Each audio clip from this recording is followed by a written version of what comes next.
उस चैप्टर में कहाँ थे?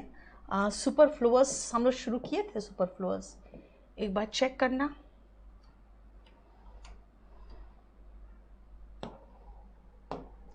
सुपरफ्लुअस देखो तो जरा।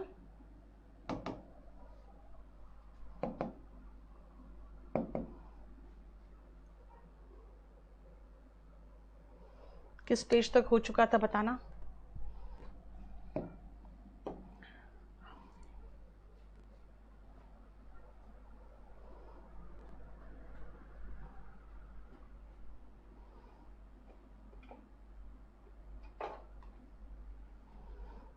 जरा बता दो फटाफट, तब मैं शुरू करूं। ओके रुको बेटा, अभी तो मैंने 2-3 बार मैसेज कर दिया है। अब सब लोग तो मेरे जैसा पागल है भी नहीं कि जागा रहेगा। कोई देखा भी नहीं अभी तक मैसेज मेरा। कितना सोते हैं सब लोग।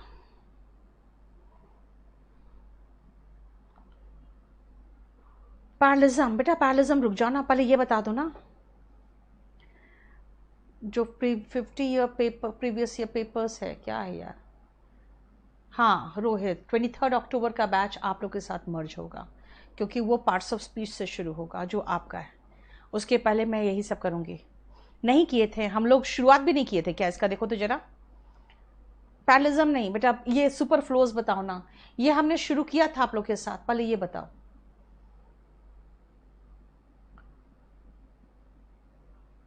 सुपरफ्लुअस एक्सप्रेशन आपके साथ शुरू हुआ था मेरा। अरे यार नवीन, तुम्हें थप्पड़ मारूंगी मैं। राजस्थान रॉयल्स नहीं हुआ था, ओके। मैच हार गया तो मैं क्या करूं?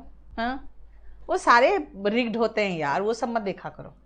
चलो अब सबसे पहले ध्यान से सुनो, सुपरफ्लुअस का मतलब क्या है। सुपरफ्लुअस का मतलब है सुपर हो गया, फ्लो करके नीचे गिर रहा है। समझ में आया? सुपर होके फ्लो करके नीचे गिर रहा है, इसका मतलब है जितना जरूरी उससे ज्यादा, उससे ज्यादा, जिसका सिनोनिम है रिडंडेंट, उसका एंटोनिम है, जैसे इस बार एग्जाम में आया था, स्केर्स, स्पार्स, इसका एंटोनिम है। ठीक है, सुपरफ्लुअस का है ना। इसका एंटोनिम में आएगा मेगर। ठीक है, अब वन वर्ड सब्स्टिट्यूशन की बात करें तो सुपरफ्लुअस का मतलब है more than what is needed. ठीक है, क्लियर हो गया। अब आओ सबसे पहले 1 मिनट टाइम लो और इसको 1 से लेकर 10 तक रीड कर लो, तो उसके बाद मैं समझाऊंगी।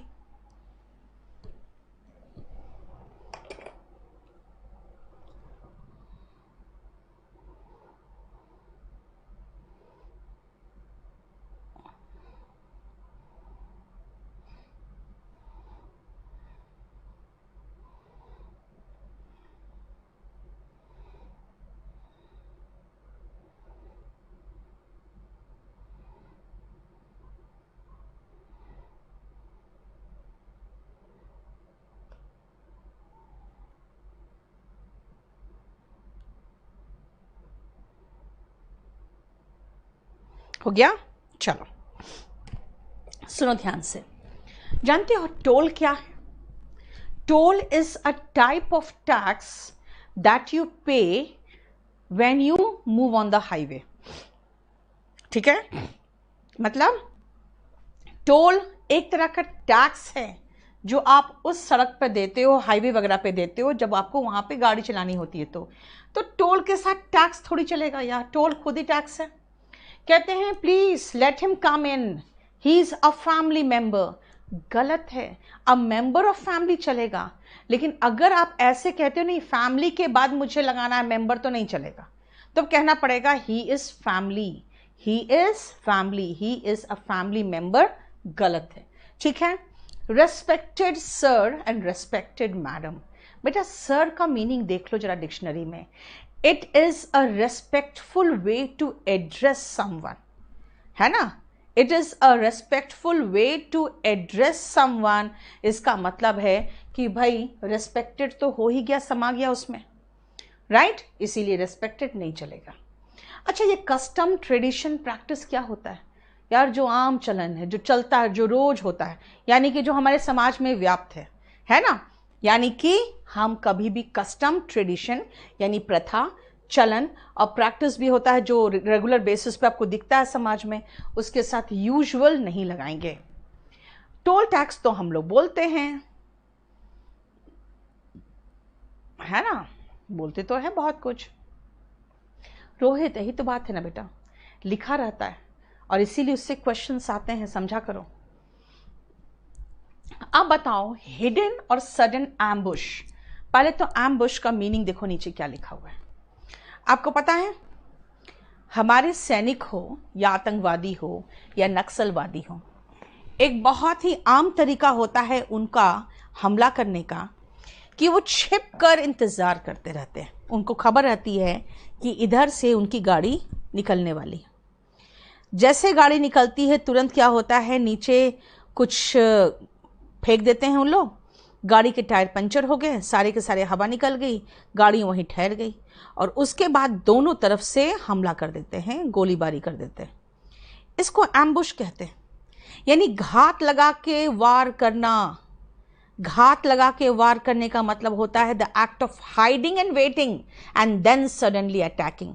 अब बताओ हिडन समझ में आ गया, और सडन देखो नीचे हाइडिंग भी लिखा है, सडन भी लिखा है, तो हिडन और सडन तो गलत होगा ही ना एम्बुश के साथ।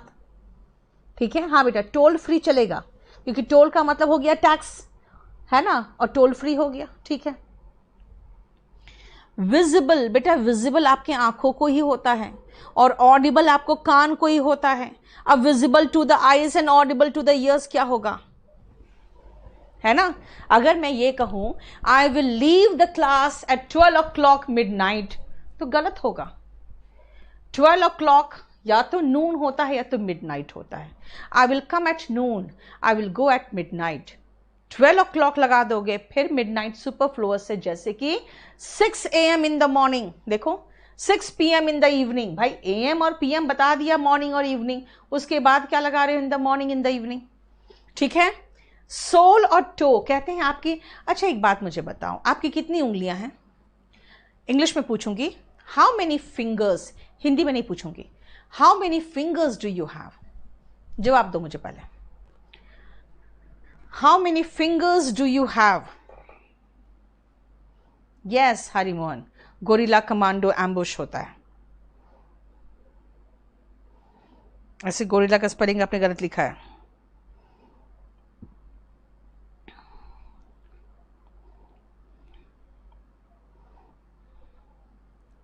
जल्दी बताओ, how many fingers do we have, जल्दी जल्दी, कोई नहीं बता रहा।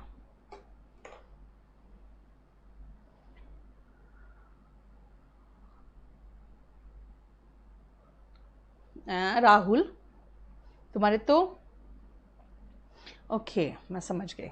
ठीक है राहुल, ठीक है, ओके। हिमांशी तुम्हारे 5 ही हैं। लो सुनो ध्यान से,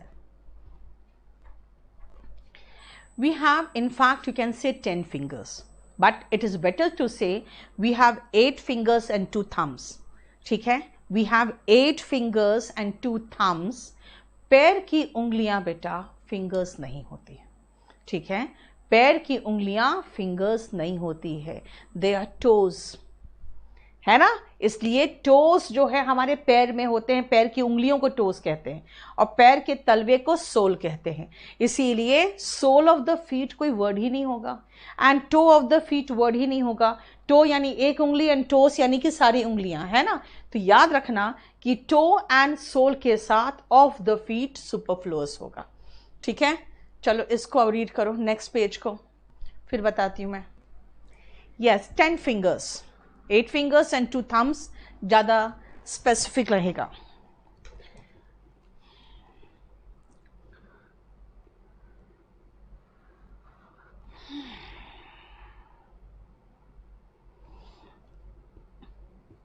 आपको फ़ोन किया था हरिमोहन, आपने पिक नहीं किया अभी।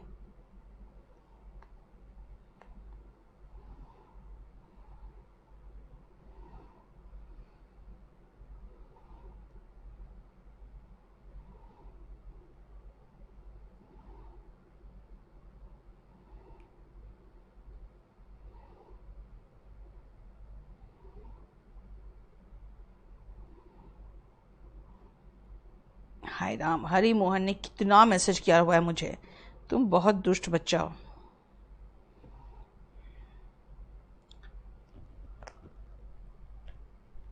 बेटा मैंने कहा सोल मतलब तलवा होता है पैर का, टो मतलब पैर की उंगली होती है, ठीक है। थम्स, निकी स्पेलिंग सही करो थम्स का। तो इसमें याद रखना आप कि हम कभी भी सोल और टो ऑफ द फीट नहीं कहते, क्योंकि फीट में ही टो है आपका। I have a problem in my toe, अगर मैं ये कहूं, ठीक है, तो टो ऑफ द फीट बताने की जरूरत नहीं है। राहुल तुम कह रहे हो नाइट बैच कर दो, एक लड़का कह रहा है कि मुझे नींद आ रही है, फिर बाकी मारेंगे आपको भी और मुझे भी। रोहित ये सब मैच देखना बंद करो, बेकार बेकार मैच है ये सब, पता है, ये सारे फिक्स्ड होते हैं, क्यों समय बर्बाद करते हो। चलो सुनो ध्यान से, अब आप लोगों का काम है नीचे से मीनिंग एक बार पढ़ लो जरा, एक बार जरा नीचे से मीनिंग पढ़ लो, फिर मैं समझाऊंगी आपको। देखो सेम पेज में मीनिंग कर दिया, पहले सेम पेज में मीनिंग भी नहीं था। कितना आसान है बताओ। टॉल एंड शॉर्ट बेटा हाइट में ही तो हो गए, फेयर एंड डार्क कंप्लेक्शन में ही तो हो गए, फ्यू एंड मैनी संख्या में कम, फ्यू संख्या में ज्यादा, मैनी तो इन नंबर लगाने की जरूरत नहीं है ना। एक क्वेश्चन आया था, liquor even in little quantity is harmful. Liquor even in little quantity, little और क्वांटिटी दोनों गलत हो जाएगा मिलके, तो फिर कैसे सही किया था, liquor in small quantity, liquor even in small quantity. हाँ, टो सारी उंगलियों को कहते हैं भारतीय, ठीक है। अब सुनो ध्यान से नेक्स्ट, ग्रीन एंड रेड कहेंगे, it is red in colour. अगर कहेंगे my suit is red in colour, भाई रेड है तो इन कलर लगाने की जरूरत नहीं है, ठीक है। क्या हुआ,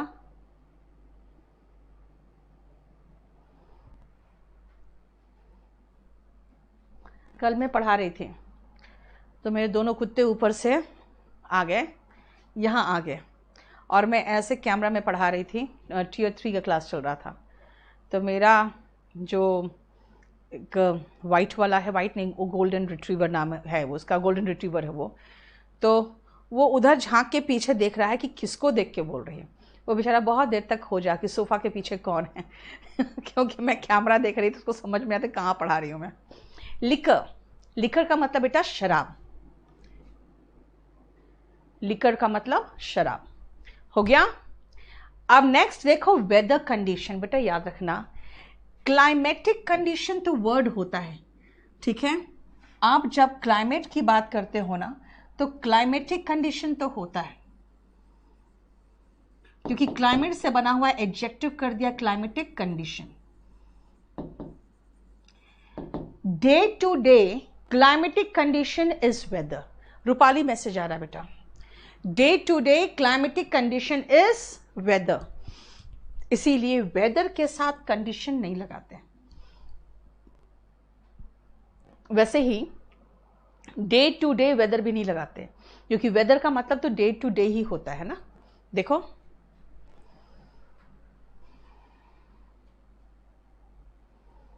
Rahul, my mother was a good cook ही होगा बेटा, कि इसलिए तो मैंने कहा ना, इसलिए मैं स्पोकन में जानते हो नरेशन नहीं पढ़ाती हूँ, क्योंकि अगर मैं रूल के अकॉर्डिंग चलूँ ना तो सारा सत्यानाश हो जाएगा इंग्लिश के मीनिंग का। चलो नेक्स्ट आओ, कैटास्ट्रॉफ। देखो बेटा कैटास्ट्रॉफ का मतलब होता है कंप्लीट डिस्ट्रक्शन। अगर इसका सिनोनिम देखोगे तो होगा कैटाक्लिज्म, एनिहिलेशन,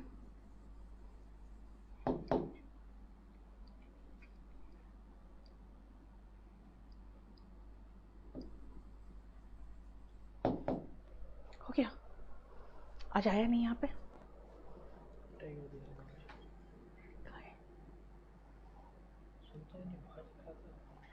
हाँ तो उसको मारोगे,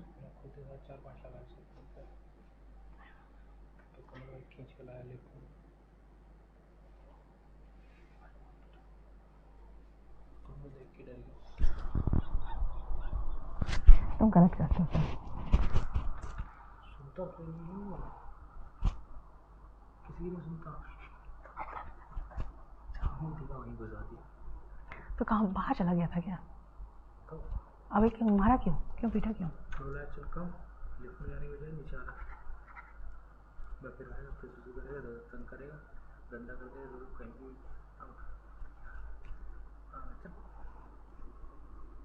घुमा दिए ठीक से। चलो कैटेक्लिज्म एंड कैटास्ट्रॉफ एंड एनिहिलेशन। देखो कैटास्ट्रॉफ का मतलब होता है कंप्लीट डिस्ट्रक्शन। भाई डिस्ट्रक्शन तो कंप्लीट हुआ तभी तो कैटेक्लिज्म है और कैटास्ट्रॉफ है, तो फिर टोटल और कंप्लीट इसके साथ सुपरफ्लुअस तो होगा ही ना। देख लो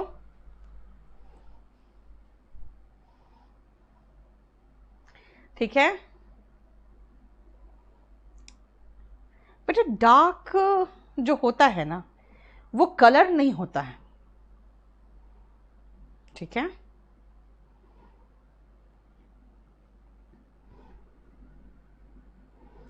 मैम मैं अभी भी क्लास में हूँ, मैं रात में आपको 12:30-1 बजे के बाद ही देख पाऊंगी। मुझे लगता है मैं फ्री होके 12 बजे के बाद देख पाऊंगी, ठीक है। रुक जाइए।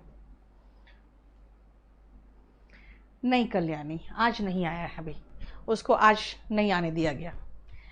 चलो नेक्स्ट आओ, अनएक्सपेक्टेड, सरप्राइज और शॉक। बेटा सरप्राइज और शॉक हमेशा अनएक्सपेक्टेड ही होता है। कोई चीज ऐसा नहीं होता कि सरप्राइज हो और पहले से अगर पता है कि वो होने वाला है तो वो सरप्राइज तो होगा ही नहीं। इसलिए अनएक्सपेक्टेड के साथ हम कभी भी सरप्राइज और शॉक के साथ हम अनएक्सपेक्टेड नहीं लगाते, ठीक है। अब आओ आयोटा और स्पेक का मीनिंग जरा देखो तो, ठीक है बेटा। डार्क हॉर्स तो फ्रेज है, इडियम है, इसका मतलब होता है जो अनएक्सपेक्टेड विनर होता है। अब आओ देखो आयोटा, आयोटा का मतलब है बहुत थोड़ा सा, क्या में, मात्रा में, और स्पेक का मतलब बहुत छोटा सा, क्या में, साइज में, ठीक है ना। जैसे कभी कभी देखते हो डर्ट का कोई स्पेक आंख में चला जाता है ना। अब एक बात बताओ, आयोटा का मतलब है very small in quantity, speck का मतलब हुआ वेरी स्मॉल इन साइज। तो फिर स्मॉल वर्ड आयोटा और स्पेक के साथ तो फिर गलत होगा ना, जरा देखो, है ना, ठीक है। सडन इम्पल्स, ध्यान से देखना, ये जो इम्पल्स होता है ना बेटा, ये इम्पल्स होता है आवेश। यानी कोई चीज, जैसे कई बार होता है कुछ लोग आके इम्पल्स में मर्डर कर देते हैं, है ना। तो ऐसा इम्पल्स जो होता है वो हमेशा सडन ही होता है। सडन इम्पल्स में अगर कोई कुछ कर देता है तो सडन इम्पल्स वर्ड यूज नहीं करते। हालांकि देखा जाए तो कोर्ट में यूज होता है, लेकिन हमेशा याद रखना कि कोर्ट में हर वर्ड जो यूज होता है वो सही नहीं होता, ठीक है। रुस्तम पिक्चर में था ना, देखो इसी तरह से इम्पल्स में आके उसने उसकी हत्या कर दी। कॉम्प्लेक्शन का मतलब बेटा आपका जो रंग है ना स्किन का, उसको कॉम्प्लेक्शन कहते हैं, ठीक है। तो डार्क इन शेड क्या होगा बेटा, जैसे ये शेड है, it's too dark in this shade, the shade is too dark, वो अलग वर्ड हो जाता है। रिटेन एंड परसिस्ट, अगर मैं कहूंगी corruption still persist in our society, है ना, such things still remains in India. भाई रिमेन का मतलब ही है रहना, स्टिल का मतलब ही अभी भी, तो अभी भी और रहना दोनों मिलके सिनोनिम, दोनों मिलके सुपरफ्लुअस है ना। अगर मैं कहूंगी इट इज स्टिल प्रेजेंट तब तो चलेगा। क्लियर, देखो हाँ, डेंजरस एग्जाम्पल नहीं बेटा, रुस्तम में था ना, वो सडन इम्पल्स में आके उसने हत्या कर दी। बेटा वो इम्पल्स में आके हत्या कर दी, सडन इम्पल्स नहीं है। अब 22 आओ, जानते हो स्विस बैंक को कहा जाता है, क्या कहा जाता है कि अरे वो तो बिल्कुल है ना सेफ हेवन है, टैक्स जो चोर होते हैं, है ना, जो टैक्स चोरी करते हैं उनके लिए सेफ हेवन है, ऐसे लोगों के लिए सेफ हेवन है जो घोटाले करते हैं। भाई सेफ और हेवन मिलके सुपरफ्लुअस है।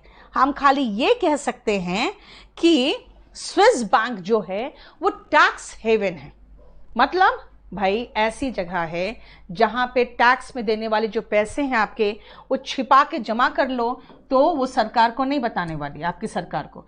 हेवन क्या है? हेवन नहीं बोल रही हूं मैं स्वर्ग की बात नहीं कर रही हूं, मैं इसकी बात नहीं कर रही हूं, मैं हेवन की बात कर रही हूं।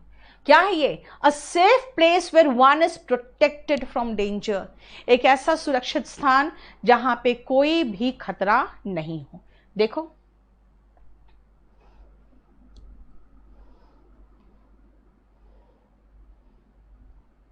है ना,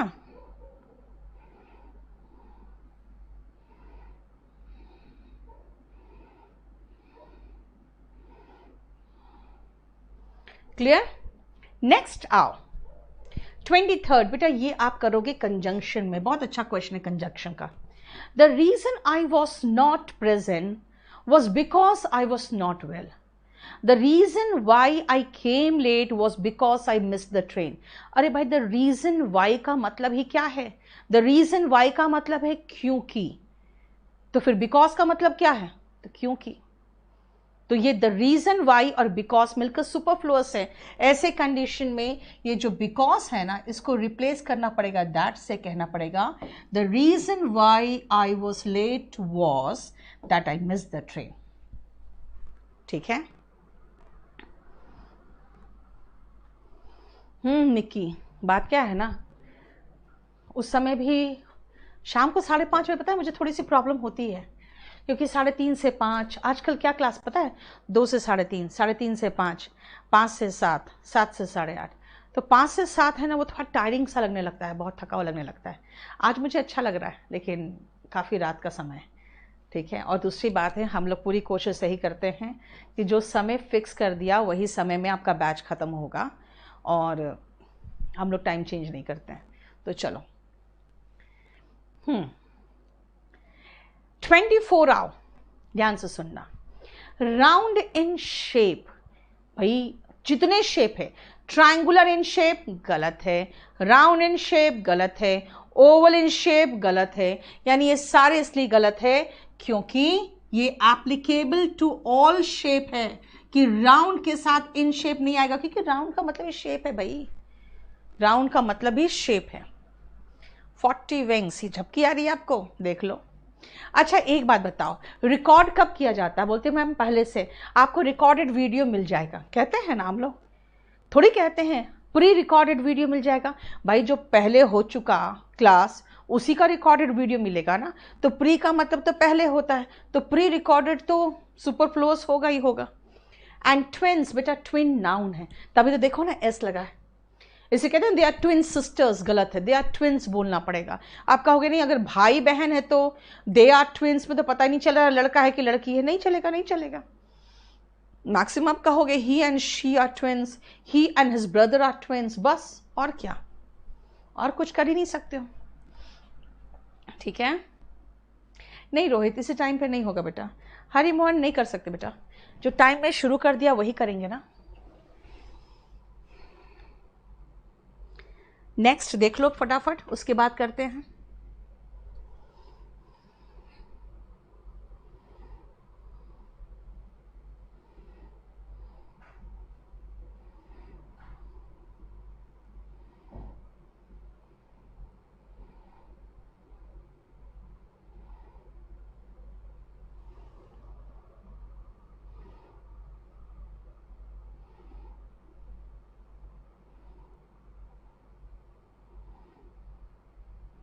स्पीड टेस्ट आपने करके भेजा है, एक मिनट बेटा।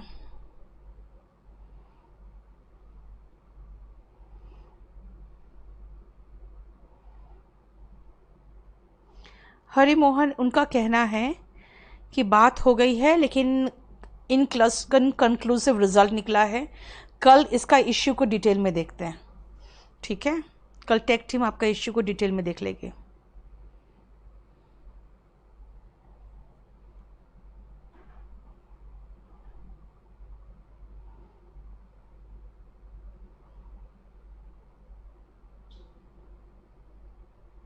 ठीक है? नहीं बेटा, चेंज नहीं हुआ है। चलो देखो ध्यान से, अगर मैं कहूँ मेरा पास्ट एक्सपीरियंस यहाँ पर बहुत अच्छा नहीं रहा, भाई एक्सपीरियंस हमेशा पास्ट का ही होता है। आप हिस्ट्री पढ़ते हो तो पास्ट पढ़ते हो, कभी पास्ट हिस्ट्री बोले हो क्या? नहीं, तो पास्ट एक्सपीरियंस कैसे बोलोगे? कहते हैं इसका पास्ट रिकॉर्ड ठीक नहीं है, इसको नौकरी पे नहीं रख सकते। भाई रिकॉर्ड जो भी आप बना रहे हो ना, वो आपका पास्ट ही है, ठीक है ना, आगे के रिकॉर्ड आपकी हिस्ट्री में दर्ज नहीं हो सकता। इसीलिए रिकॉर्ड हो या हिस्ट्री हो या एक्सपीरियंस हो, उसके साथ पास्ट वर्ड गलत है। म्यूचुअल फ्रेंड, बेटा वो तो सुपरफ्लुअस चैप्टर का पोर्शन नहीं है, लेकिन मैंने इसमें डाल दिया क्योंकि उसके लिए अलग से कोई चैप्टर बन नहीं पाता। एक दो क्वेश्चन यहाँ पे ऐसे है, देखो ये आपका फेसबुक ने सारा कंडम किया हुआ है। म्यूचुअल फ्रेंड, म्यूचुअल फ्रेंड क्या होता है? म्यूचुअल फ्रेंड का मतलब होता है कॉमन फ्रेंड। अरे भाई जब इसमें भी एक्स है और इसमें भी एक्स है तो क्या कहते हो, दोनों में से एक्स निकाल लो, है ना, एक्स कॉमन है, एक्स निकाल लो क्योंकि एक्स कॉमन है, ये कहते हो। अगर वहां पे कहते हो एक्स कॉमन है तो दोनों जो, अगर ये आपका भी दोस्त है ये मेरा भी दोस्त है, तो मैं कहूंगी ये कॉमन फ्रेंड है। म्यूचुअल फ्रेंड जैसा कोई वर्ड नहीं होता, ठीक है।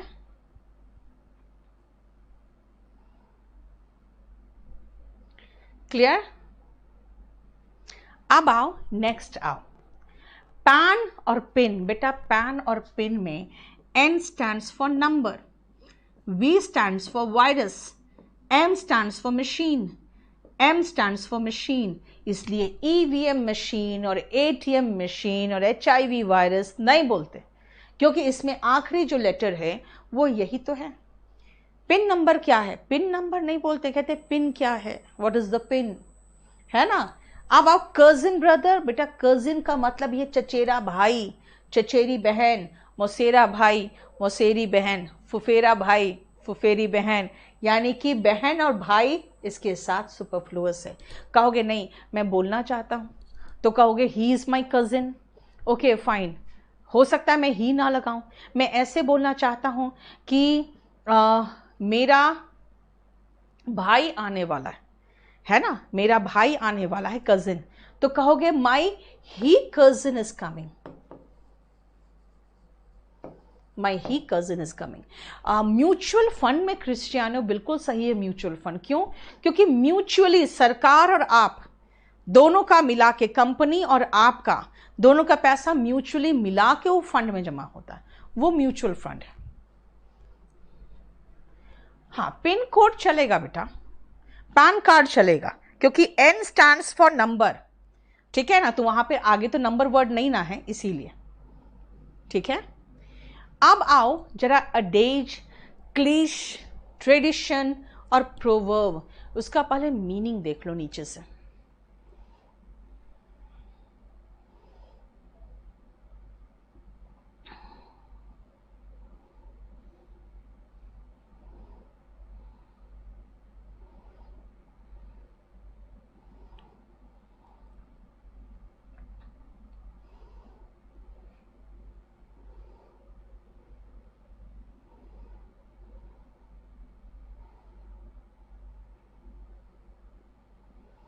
हो गया? देखो अडेज का मतलब क्या लिखा है, ओल्ड एंड फेमस सेइंग, बहुत पुरानी कहावत जो बहुत फेमस हो चुकी है। क्लिश बेटा ऐसी चीज जो घिसी पिटी हो गई है, इतना ज्यादा यूज कर लिया ना कि उसका कोई इफेक्ट नहीं दिखता, है ना। उसी तरह से ट्रेडिशन क्या है, तो ट्रेडिशन बहुत पुराने जो रिवाज होते हैं ना वो ट्रेडिशन होते हैं। प्रोवर्ब कहावतें होती है जो बहुत पुरानी पुरानी कहावतें, कुछ कहावत आप ऐसा देखोगे ना कि उसका इंग्लिश का स्ट्रक्चर ही नहीं समझ में आता आपको, क्यों? क्योंकि इतने पुरानी इंग्लिश है ना वो कि वो इंग्लिश का स्ट्रक्चर अब हम लोग यूज ही नहीं करते। हाँ ही कजिन में आएगा, बीच में हाइफन आएगा, ठीक है। इसका मतलब क्या है कि एक अडेज, उसमें भी देखो वर्ड आ रहा है, ठीक है ना, अडेज भी आ रहा है, क्लिश में भी ओल्ड वर्ड आ रहा है। अगर ऐसा हुआ कि पास्ट हटेगा या हिस्ट्री, बेटा पास्ट हटेगा ना, हिस्ट्री जो भी रेड में है ना बेटा वो हटेगा। ट्रेडिशन और प्रोवर्ब के साथ ओल्ड नहीं आएगा, और प्लैटिट्यूड और क्लिश देखो ऐसा वर्ड है जिसका मतलब मैंने कहा घिसी पिटी कहावत। अब घिसी पिटी कहावत कहा है, तो घिसा पिटा क्या होता है, जो बहुत ज्यादा यूज कर लेते हो, तो इसलिए ओवर यूज्ड इसके साथ सुपरफ्लुअस है। देखो ध्यान से, ओवर यूज्ड इसके साथ सुपरफ्लुअस है। रोहित देखो, ट्रेडिशन क्या होता है ना बेटा, ट्रेडिशन मॉडर्न तो हो ही नहीं सकता, लेकिन एंशियंट ट्रेडिशन की जो बात करते हो ना, तो ये बहुत आदिकाल के ट्रेडिशन की बात करने लगे हो आप। यानी आप एंशियंट ट्रेडिशन की बात कर रहे हो कि भाई आप राम का जो अयोध्या में बन रहा है मैम, वहां पे एंशियंट ट्रेडिशन की बहुत सारी चीजें मिली, तो आप बात कर रहे हो ट्रेडिशन की, यानी कि पुराने काल के, बहुत पुराना। इसीलिए प्री वेडिंग कल्याणी वही होता है, वेडिंग के पहले जो नौटंकी करते हो तुम लोग फोटो वोटो खिंचा के, है ना। चलो, नॉस्टैल्जिया, व्हाट इज नॉस्टैल्जिया? एक feeling of Joy and sorrow आता है जब आप पुरानी चीजें सोचते हो, बहुत पुरानी चीजें, जैसे स्कूल के बारे में सोचोगे तो चेहरे पर मुस्कान भी आ जाएगा, कभी कभी दुख भी होगा, है ना, कि बहुत अच्छे दिन थे जब कोई टेंशन नहीं था। हालांकि टेंशन तो बहुत रहता था स्कूल में भी, पढ़ाई का नहीं, तो वो नॉस्टैल्जिया होता है, यानी मेमोरी ऑफ द पास्ट। देख लो पीछे, यस, प्लैटिट्यूड के साथ भी ओल्ड लगाने की जरूरत नहीं बेटा, लेकिन उसके साथ ऐसा क्वेश्चंस आते नहीं हैं, इसीलिए छोड़ दिया मैंने, ठीक है। देखो नेक्स्ट, पास्ट नॉस्टैल्जिया का मतलब हो गया कि ये पास्ट वर्ड हटा दो, क्योंकि नॉस्टैल्जिया हमेशा पास्ट का ही होता है। I will meet you tomorrow, we will meet tomorrow, we will meet one another tomorrow. गलत है भाई, मीट करोगे तो एक दूसरे से तो मिलेगा। ईच अदर मतलब दो एक दूसरे से, वन अनदर मतलब होता है दो से अधिक एक दूसरे से, ठीक है। उसी तरह से मिक्स और ज्वाइन भी टुगेदर नहीं करते हैं, क्योंकि ज्वाइन आप जब कुछ करोगे तो टुगेदर ही तो करोगे, तभी तो ज्वाइन होगा। मिक्स भी करोगे तो सबको मिलाओगे तभी तो मिक्स होगा, है ना। नेटिव क्या है? नेटिव का मतलब होता है जब वहां पे कोई पैदा होता है वही वहां का नेटिव कहलाता है। अगर मैं कहूं मैं यहाँ के नेटिव रेसिडेंट हूं तब तो ठीक है भाई, मैं यहाँ की ओरिजिनल नेटिव रेसिडेंट हूं, गलत हो गया ना। क्यों? क्योंकि ओरिजिनल खुद ही नेटिव का सिनोनिम है, तभी तो नेटिव का सिनोनिम में आपको वोकैब में मैं पढ़ाती हूं, एबोरिजिन। दोनों का मतलब सेम होता है, क्योंकि ओरिजिन जहां हुआ है आपका, आप वहां के एबोरिजिन हैं। नॉस्टैल्जिया मैंने बताया है, feeling of Joy and sorrow, नीचे दिया होगा कहीं, pleasure and sadness caused by remembering something from the past. देखो,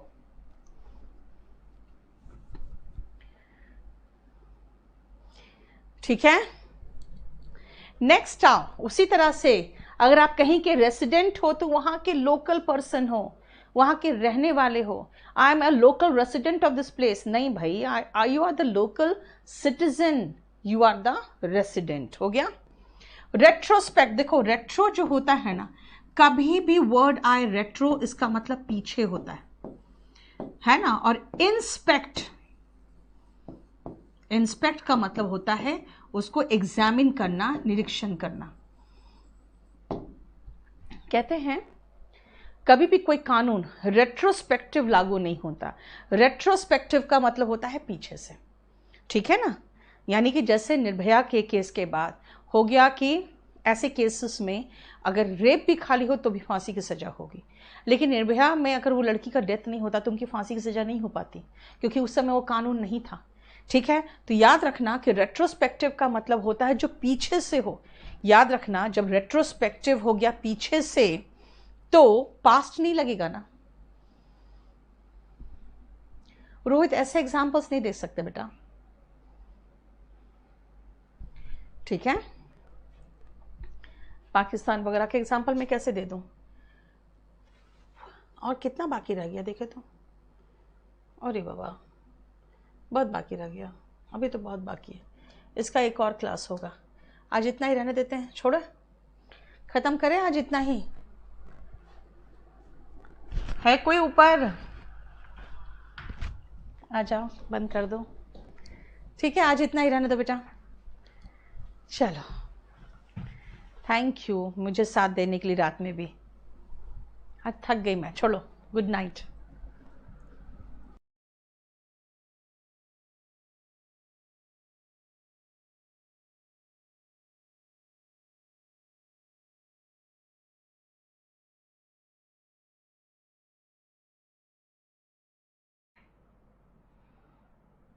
क्या हुआ, बड़ा करो। Good evening everyone. आप लोगों को पता है आपका आधा सिलेबस हो चुका, आप लोगों का आधा सिलेबस खत्म है। इस चैप्टर के बाद हम लोग सीधा चलेंगे कहाँ, तो चलेंगे नाउन में, ठीक है। और ध्यान से सुनो एक चीज़ और, कि ये जो नाउन चैप्टर है बेटा, उसमें हमारा नया बैच मर्ज होता है। तो 23 तारीख को डिस्क्रिप्टिव का न्यू बुक कब आएगा बेटा, अभी तो क्लास शुरू ही हुआ है उसका। तो अब आपको एक काम करना है, इस चैप्टर के बाद आपको अब 2-3 दिन के लिए छुट्टी पे जाना होगा। आप लोगों को 2 क्लास के लिए छुट्टी पे जाना होगा इस क्लास के बाद। मैं बताती हूँ क्यों। क्योंकि इसका 23 को डेमो होगा, वो भी फेसबुक पे, यूट्यूब पे, जो आपको ज़रूरत नहीं होगा, ठीक है। इसका 23 को डेमो होगा और 25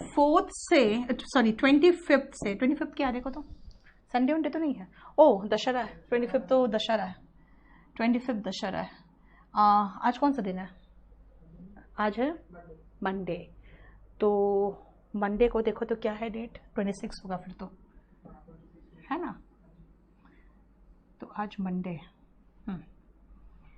23 फ्राइडे है, सैटरडे संडे, 26 से फिर आप लोग बैच, आपके जो बैच है इसमें मर्ज हो जाएगा, ठीक है। फिर नाउन चलेगा, यानी 23 को डेमो है बेटा, 23 को नहीं चलेगा। और आज ये पूरा करके मैं आपको मैक्सिमम होगा तो डाउट ले सकती हूँ, ठीक है ना।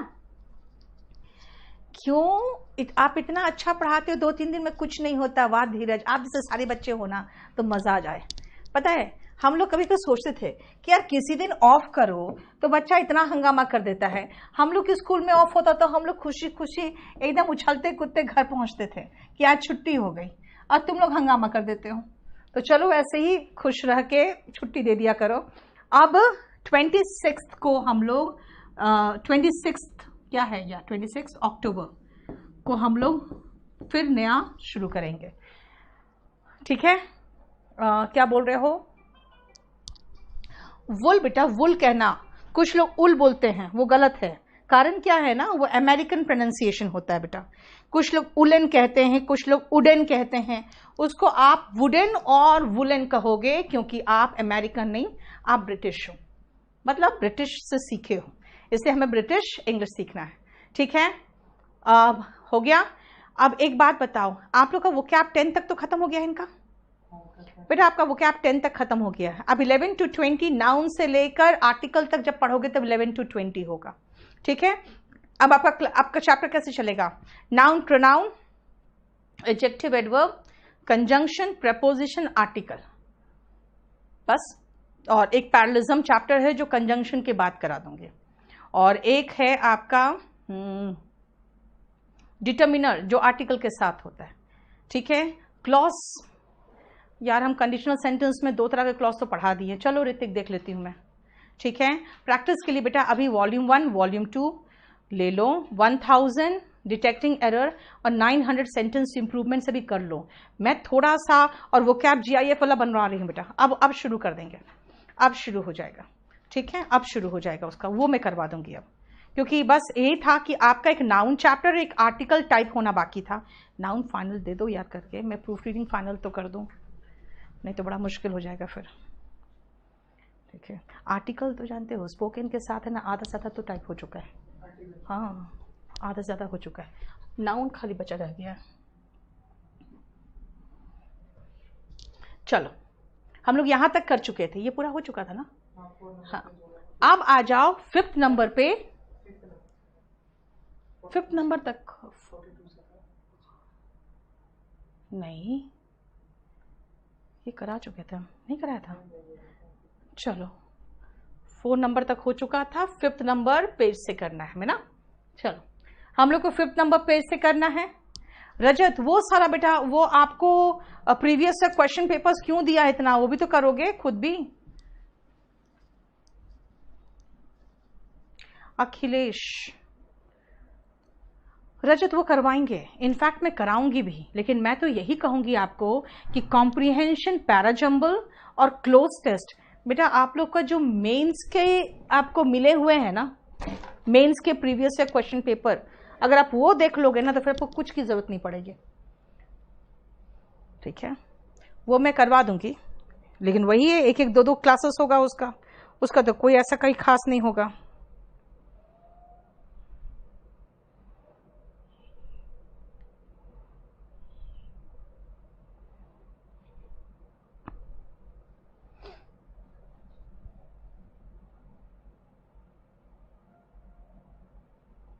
हाँ विवेक, मैं जानती हूँ बेटा, वो आपका बाद में होगा, क्योंकि आपका वर्ब चैप्टर नहीं हुआ है ना, उस समय 1 और 2 होगा, मुझे एकदम अंदाज है। आपका जब सिलेबस खत्म होगा आपका कुछ भी नहीं बचेगा, आपको जो सिलेबस मिला वो पूरा कंप्लीट करा देंगे। गौरव नहीं पता बेटा, अभी नहीं बता सकते। अब सुनो, 42 से शुरू करें, देखो ध्यान से बेटा। फीट एंड ब्रेक थ्रू का पहले मीनिंग देख लो नीचे।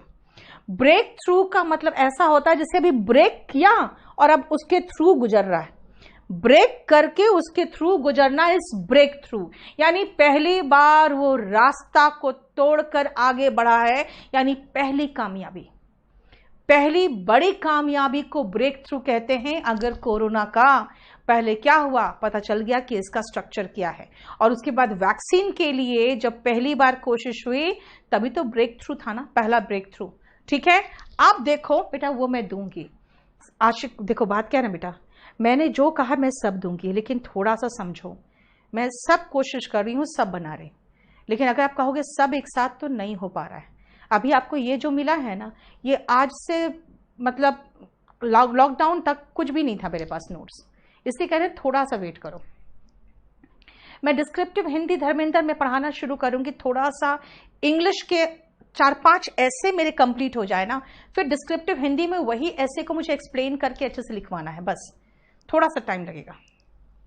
देखो ध्यान से, फीट और ब्रेक थ्रू का मतलब मैंने बता दिया कि पहली बार ब्रेक करके हम रास्ते में आगे बढ़े, यानी पहला इंपॉर्टेंट सक्सेस है। और फीट का मतलब रिमार्केबल अचीवमेंट, यानी बहुत बढ़िया सा आपका कोई आपने कुछ किया है लाइफ में, वो आपका अचीवमेंट है। अब एक बात बताओ, इंपॉर्टेंट, रिमार्केबल, तो फिर मेजर और बिग क्या करेगा यहां पे? ये तो सबसे महत्वपूर्ण और बहुत बड़ी उपलब्धि जो होती है वो ब्रेक थ्रू होती है ना, तो इसीलिए उसके साथ इंपॉर्टेंट और रिमार्केबल वर्ड नहीं लगेगा। ठीक है बेटा, आ जाओ इंट्रोस्पेक्ट में। जानते हो कैसे बना है इंट्रो का मतलब होता है अंदर, है ना, एक्सट्रो बाहर होता है, इंट्रो अंदर होता है। इंस्पेक्ट का मतलब आपको पता ही है, निरीक्षण करना,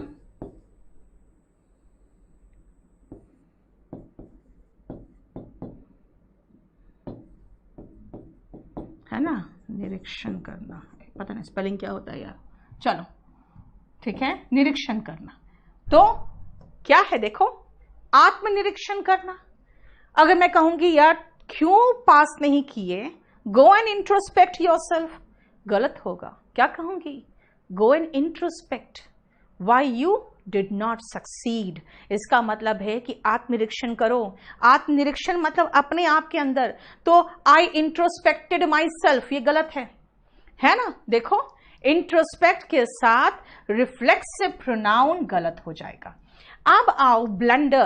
बेटा ब्लंडर का मीनिंग कहीं पर भी देखोगे लिखा रहेगा बिग मिस्टेक।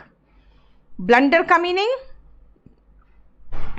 बिग मिस्टेक, ठीक है, ब्लंडर का मीनिंग बिग मिस्टेक। इसीलिए ब्लंडर के साथ बिग और ब्लंडर के साथ मिस्टेक दोनों गलत हो गया। ब्लंडर के साथ बिग और ब्लंडर के साथ मिस्टेक बिल्कुल गलत हो गया। वासुदेव आपको जल्दी जाना है तो बताओ, मैं फटाफट सिलेबस कंप्लीट कर दूंगी, दनादन, एकदम तुरंत ही तुरंत। ठीक है, मत पूछो सिलेबस कब कंप्लीट होगा, 6-7 महीने में मैं अपने आप छोड़ देती हूँ आपको। अभिरंजन वीडियो है बेटा, वीडियो का स्पेलिंग क्या लिखते हो? इंग्लिश आप स्पोकन में भी नहीं हो, आप इंग्लिश स्पेशल बैच में हो, ये स्पेलिंग गलत करोगे? आप मैसेज कर दो मुझे, व्हाट्सएप कर दो अपने आईडी के साथ। चलो लाग का मतलब क्या है, पहले नीचे देखो। Fail to keep up with others, सबके साथ रहना, नहीं रह पाना इस लैग। यानी पीछे रह जाना इज लैग। तो what is the meaning of lag? Lag मतलब पीछे रह जाना। तो लैग बिहाइंड कुछ होगा ही नहीं। इसका मतलब लैग का मतलब अगर हिंदी में कहें तो होगा पीछे रह जाना। तो लैग बिहाइंड तो कोई वर्ड ही नहीं होगा। तो यहां पे मैं 3 वर्ड और ऐड कर देती हूं।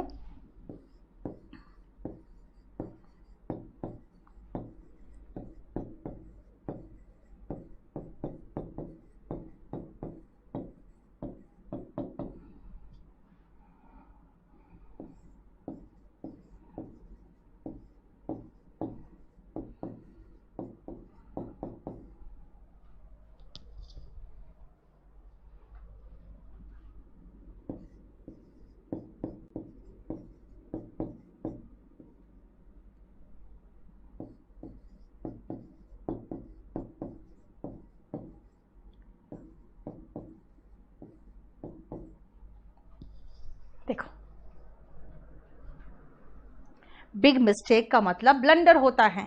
तो ब्लंडर के साथ बिग भी सुपरफ्लुअस हो गया ना बेटा, और मिस्टेक भी सुपरफ्लुअस हो गया। वही तो मैं कह रही हूं।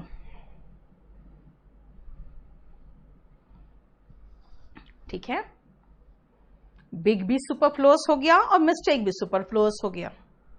ठीक है, चलो नेक्स्ट आओ 46 में। बेटा गिफ्ट हमेशा फ्री ही होता है।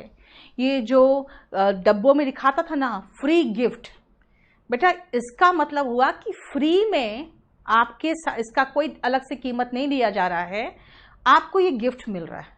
ठीक है ना, इसके साथ ये गिफ्ट है फ्री, ये एक गिफ्ट है ना। लेकिन याद रखना यहां पे फ्री गिफ्ट का मतलब बिल्कुल रॉन्ग है। क्यों? क्योंकि फ्री जो वर्ड है बेटा वो याद रखना, फ्री वर्ड सॉरी गिफ्ट हमेशा फ्री होता है। गिफ्ट हमेशा फ्री होता है, इसलिए फ्री गिफ्ट जैसा कुछ नहीं होगा। लैग कभी फ्रंट में होगा ही नहीं हमेशा। लैग मतलब पीछे रह जाना होता है, लैग फ्रंट क्या होता है? ठीक है, अब आओ शॉक। देखो शॉक का मतलब होता है कोई धक्का लगना, जैसे क्या किसी की मौत आग हो गई तो धक्का लगा किसी को, है ना, अचानक वो फेल हो गया तो धक्का लगा उसे। इसका मतलब शॉक हमेशा अनप्लेजेंट होता है। शॉक कभी आपको पसंद नहीं आता, इसीलिए शॉक के साथ अनप्लेजेंट वर्ड नहीं होगा। ठीक है, हम लोग कई बार वर्ड यूज करते हैं स्ट्रॉन्ग हेडेड। बेटा स्ट्रॉन्ग हेडेड चलेगा, क्यों? क्योंकि आप शारीरिक रूप से स्ट्रांग हो सकते हो और मानसिक रूप से स्ट्रांग हो सकते हो। शारीरिक रूप से स्ट्रांग हो सकते हो और मानसिक रूप से स्ट्रांग हो सकते हो। लेकिन ध्यान रखना, आप बोल्ड हो तो मानसिक रूप से हो। आप बोल्ड हो तो किसी भी मुसीबत का सामना कर लोगे। स्ट्रॉन्ग बॉडी से बात नहीं हो रही है, बोल्ड हमेशा मानसिक रूप से होता है। स्ट्रॉन्ग तो शारीरिक भी हो सकता है एंड स्ट्रॉन्ग मानसिक भी हो सकता है। इसलिए स्ट्रॉन्ग हेडेड तो चलेगा, लेकिन बोल्ड हमेशा मानसिक होता है, इसलिए इसके साथ हेडेड वर्ड गलत है। देखो ध्यान से, क्लियर हो गया? नेक्स्ट आओ कंक्लूजन, आउटकम एंड जजमेंट। देखो हर डेट में जज जो ऑर्डर पास करते हैं ना वो ऑर्डर होता है। हर डेट में जज जो ऑर्डर पास करते हैं वो ऑर्डर होता है। जो फाइनल होता है वो जजमेंट होता है। राइट? तो फाइनल जो होगा वो जजमेंट होगा ना। इसका मतलब है कि फाइनल जजमेंट जैसा कोई वर्ड नहीं होगा। फाइनल कंक्लूजन भी कुछ नहीं होगा, क्योंकि कंक्लूजन हमेशा फाइनल होता है ना। और फाइनल आउटकम भी कुछ नहीं होगा, क्योंकि आउटकम भी हमेशा फाइनल होता है। So final word conclusion, outcome और जजमेंट के साथ नहीं चलेगा। देखो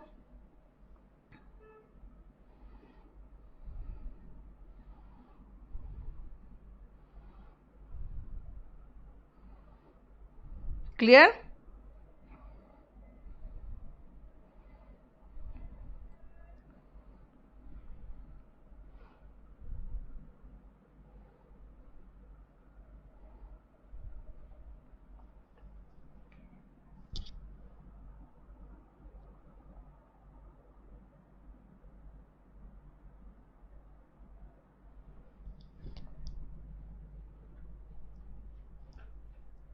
बेटा ऐसा तो कोई वर्ड नहीं पता मुझे दिनेश।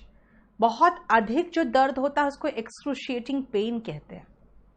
फाइनल रिजल्ट, देखो बेटा रिजल्ट जो होता है ना वो बिल्कुल सही है, क्योंकि final result half yearly result दोनों होता है ना, इसीलिए वो चलेगा। लेकिन आउटकम, कंक्लूजन और जजमेंट जो है ये इसके साथ फाइनल नहीं चलता। हाँ, रिजल्ट हमेशा एंड में आता है, पूरी परीक्षा खत्म होगी। आउटकम का मतलब होता है बेटा नतीजा, आउटकम का मतलब नतीजा, ठीक है। एंड रिजल्ट जैसा कोई वर्ड नहीं होता है। कोई भी चीज का रिजल्ट एंड होता है, उसका अंत में उसका रिजल्ट आता है, ठीक है ना। इसीलिए नहीं हिमांशी, ये भी गलत होगा बेटा, ठीक है। एंड रिजल्ट जैसा कोई वर्ड नहीं होता। नेक्स्ट आओ एबॉलिश, इराडिकेट एंड अपरूट। अगर मैं देखूं एबॉलिश का मतलब, ठीक है, तो इसका हिंदी में मतलब होता है उन्मूलन करना। उन्मूलन करना, उन्मूलन का मतलब हो जाता है उसको पूरी तरह से खत्म करना, ठीक है। अब उसके बाद इराडिकेट, इराडिकेट का मतलब होता है जड़ से खत्म करना,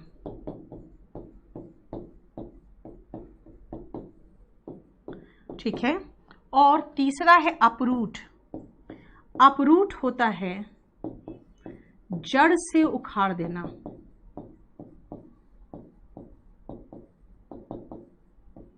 ये होगा, ठीक है। आउटकम का नतीजा होता है बेटा, उसका जो नतीजा होता है कि इससे क्या निकला।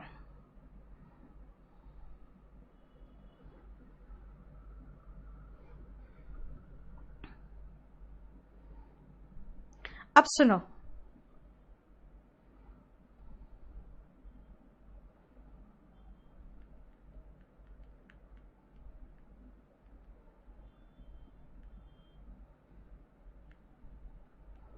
देखो एबॉलिश, प्लेजेंट, कभी शॉक प्लेजेंट हो ही नहीं सकता ऋतिक। शॉक हमेशा आपको एक तरह से धक्का देता है कि ये क्या हुआ। प्लेजेंट सरप्राइज हो सकता है, शॉक हमेशा गलत होता है, ठीक है। एडवोकेट, क्या एडवोकेसी,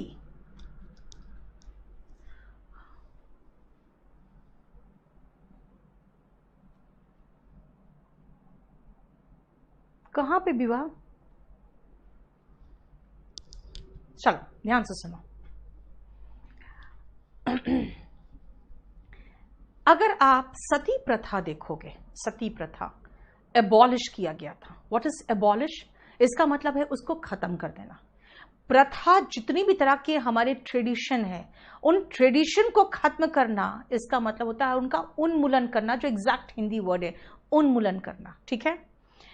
इराडिकेट का ध्यान से सुनना, 1970s में कहीं 72 या समथिंग में आया था एक बार मलेरिया इराडिकेशन प्रोग्राम। ये आप पढ़े होंगे, अगर आपने बीमारियों के बारे में पढ़ा है, मॉस्किटो वगैरह के बारे में, मॉस्किटो के बारे में पढ़ा है तो ये पढ़ा होगा आपने। मलेरिया इराडिकेशन प्रोग्राम आया, लेकिन हुआ क्या मलेरिया इराडिकेशन प्रोग्राम में कि पता चला कि भाई मलेरिया होता है किससे, मस्किटो से। और मस्किटोस ऐसे जीव है, ऐसे कीड़े हैं जो कभी नहीं मर सकते पूरी तरह से। क्यों? क्योंकि जो भी चीज इनके खिलाफ इस्तेमाल होता है, थोड़े दिनों के बाद ये उसके खिलाफ अपनी इम्यूनिटी बढ़ा लेते हैं, और फिर जो गुड नाइट लगाते हैं उसी के ऊपर चढ़ के बैठ के वो अंडा देता है तो इसका मतलब उनको कभी खत्म नहीं किया जा सकता। तो इन लोगों ने क्या किया, मलेरिया इराडिकेशन प्रोग्राम को चेंज करके मलेरिया कंट्रोल प्रोग्राम लाया। मलेरिया इराडिकेशन हटा के मलेरिया कंट्रोल प्रोग्राम लाया है। इसका मतलब है कि इराडिकेट हम करते हैं, जड़ से खत्म करने की बात करते हैं। अपरूट, खुद सोचो ना, रूट है, अपरूट यानी रूट को ही निकाल दिए, यानी जड़ से उखाड़ देना। अब एक बात बताओ, तीनों तो पूरी तरह से खत्म करने की बात है, तभी तो खत्म पूरी जड़ से नहीं कर सकते हो कंप्लीटली, तभी तो मलेरिया इराडिकेशन प्रोग्राम को मलेरिया कंट्रोल प्रोग्राम बनाया। इसका मतलब इरेडिकेट करने का मतलब था पूरी तरह से खत्म करना। जान गए नहीं हो पाया तो मलेरिया कंट्रोल प्रोग्राम कर दिया, है ना। इसलिए एबॉलिश, इरेडिकेट और अपरूट के साथ कंप्लीटली वर्ड बिल्कुल गलत है, ठीक है। आदित्य आप मुझे व्हाट्सएप कर दो। नहीं दिनेश, पेन बेरर तो बहुत ही आसान वर्ड है।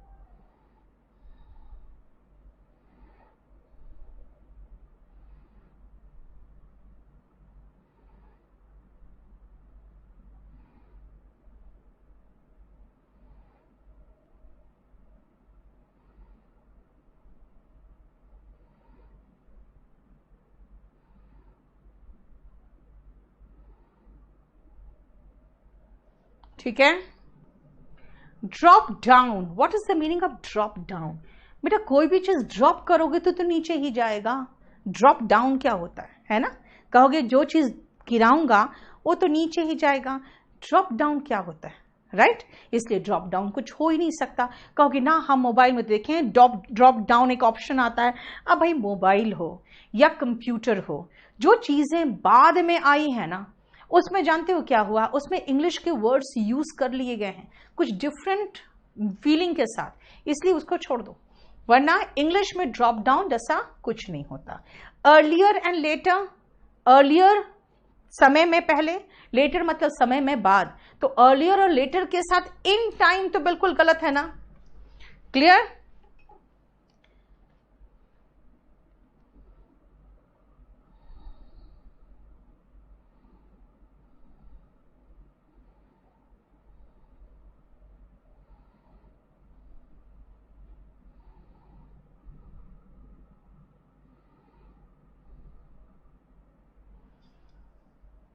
सबका कमेंट आ रहा है गुरदिल।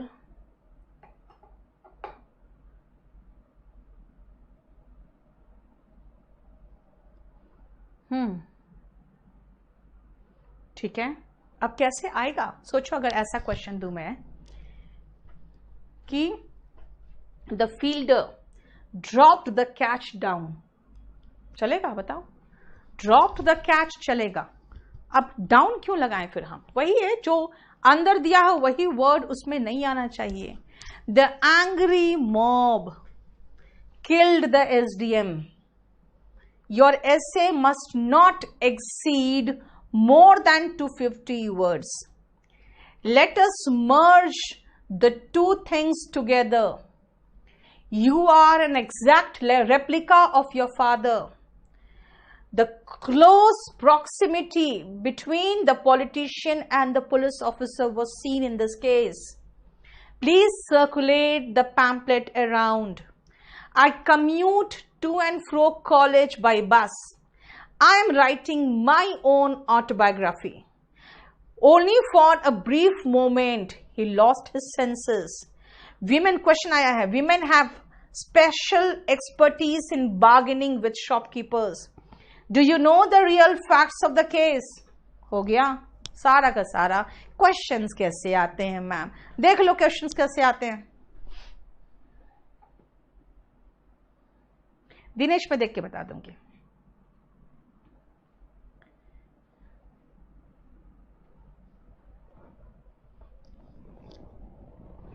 क्या कजिन भाई के लिए खास? बेटा खास जो आपका भाई होता है ना, वो आपका ब्रदर होता है बस। कभी कहते हो मेरे रियल फादर है, नहीं ना, तो रियल ब्रदर भी कुछ नहीं होता।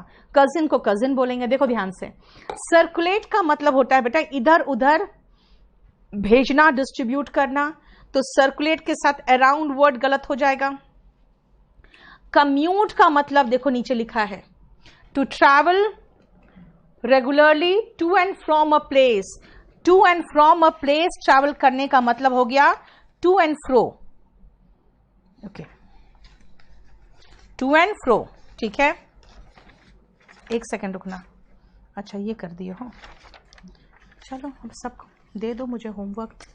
मेरा तो होमवर्क इतना दिए रहते हो कि रात भर करते रहो। हाँ हाँ, क्या ये है? एक सेकेंड बेटा। हाँ ठीक है, और इसी में ऐड होना था। एक बात बताओ, ये देखो फ्रेंड से शुरू हुआ था, ये फ्रेंड से शुरू हुआ था। पहले दिन तो ये पढ़ाया था मैंने यहाँ तक, मिल्क तक। देखो मिल्क तक कहाँ है?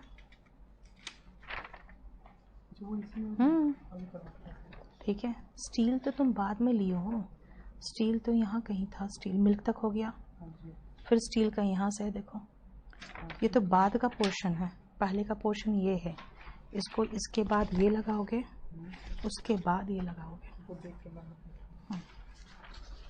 चलो देखो ध्यान से, कम्यूट का मतलब टू एंड फ्रो ट्रैवलिंग, बेटा कहीं जाते हो कहीं से आते हो, ठीक है। देखो तो क्या बोल रहा है, एरर आ रहा है। अगर मैं ये लिखूं ना, ध्यान से सुनना, I am writing my own autobiography, autobiography, ध्यान से सुनना।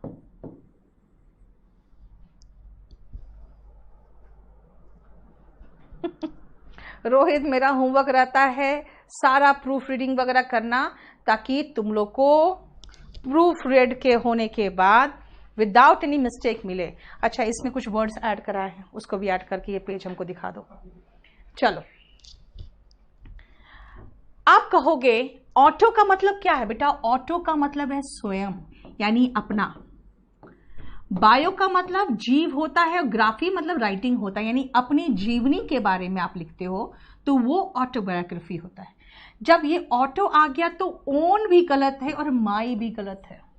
I am writing an autobiography, ठीक है, एन आएगा, देखो ओन भी नहीं आएगा, माई भी नहीं आएगा। मनीष मुझे मैसेज कर दो अपने आईडी के साथ, हो गया। अब सुनो, मैंने क्या कहा, मोमेंट क्या है? मोमेंट का मतलब होता है क्षण, ठीक है, मोमेंट का मतलब क्षण, और ब्रीफ का मतलब क्षणिक। अब अगर हम ब्रीफ की बात करें,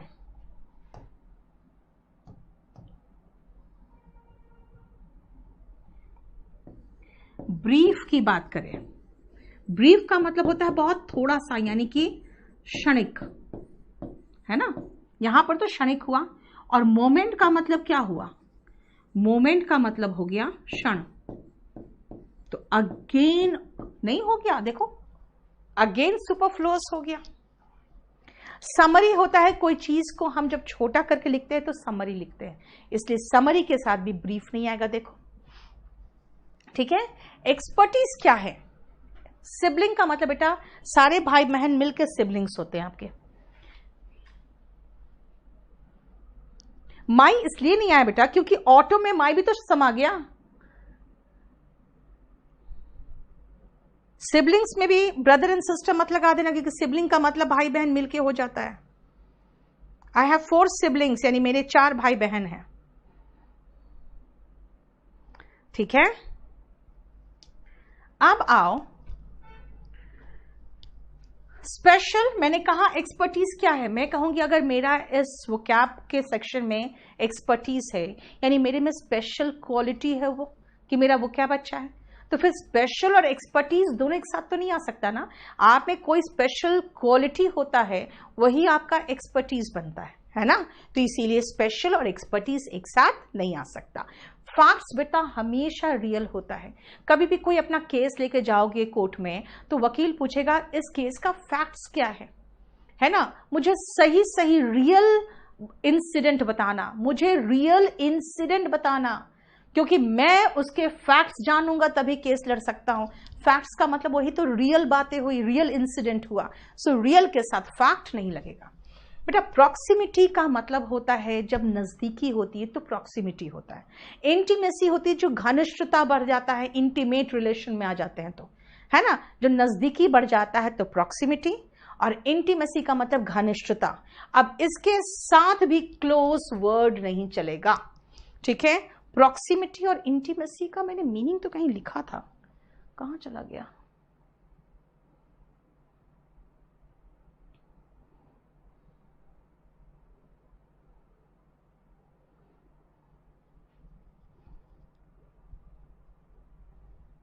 है तो यहां पे देखो, प्रॉक्सिमिटी और इंटीमेसी, क्लोजनेस, जिसका मतलब होता है नजदीकी या घनिष्ठता, ठीक है।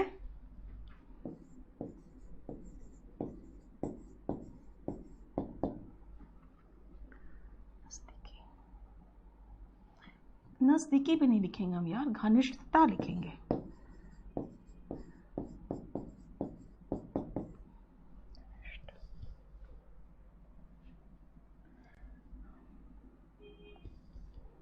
ठीक है, घनिष्ठता। और रेप्लिका और फैक्सिमिली जो होता है ना बेटा, फैक्सिमिली ऐसे बना है, फैक्ट्स और सिमिलर, ठीक है, यानी कि उसके सारे फैक्ट्स अगर सिमिलर हो तो वो फैक्सिमिली है। और रेप्लिका का मतलब पता है क्या है? जब आप बायो पढ़ते हो तो पढ़ते हो रेप्लिकेशन हो गया। रेप्लिकेशन का मतलब होता है वही चीज का 1 का 2, 2 का 4, 4 का 8, 8 का 16, उसको रेप्लिकेशन। यस, नहीं, प्रॉक्सी का मतलब अलग होता है विवाह। प्रॉक्सी का मतलब होता है उसकी जगह कोई और हो। जैसे देखते हो कहते पाकिस्तान प्रॉक्सी वॉर चलाता है, तो प्रॉक्सी मतलब क्या हो गया, यानी वॉर जीत नहीं पाया तो प्रॉक्सी वॉर यानी कि टेररिज्म, उससे भी तो नुकसान हो रहा है ना। रेप्लिकेशन का मतलब होता है कि एग्जैक्ट 1 का 2, 2 का 4।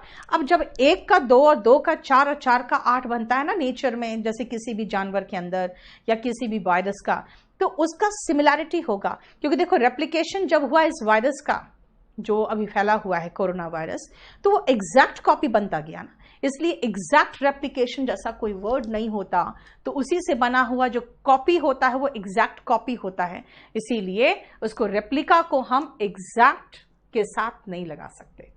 जब भी कोई चीज मर्ज करते हो तो उसको टुगेदर ही तो लगाते हैं, टुगेदर लाते हैं, तो मर्ज के साथ टुगेदर वर्ड नहीं चलेगा। एक्सीड का मतलब से ज्यादा होना, उसके साथ मोर देन नहीं चलेगा। बेटा किसी और का बायोग्राफी लिखते हो, ऑटोबायोग्राफी नहीं लिखते हो। और एंग्री मॉब नहीं चलेगा, क्यों? क्योंकि मॉब का मतलब ही होता है एंग्री क्राउड। मॉब का मतलब ही होता है एंग्री क्राउड। देखो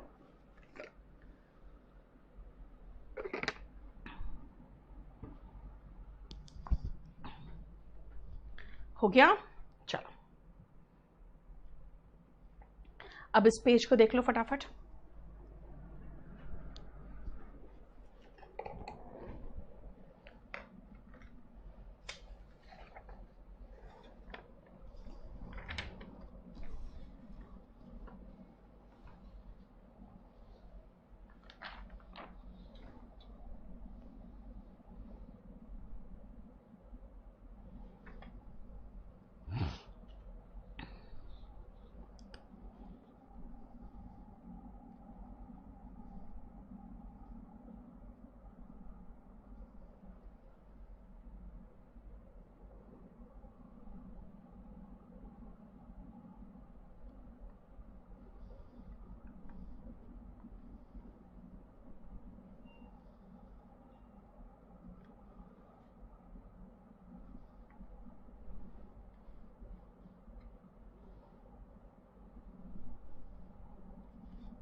हो गया।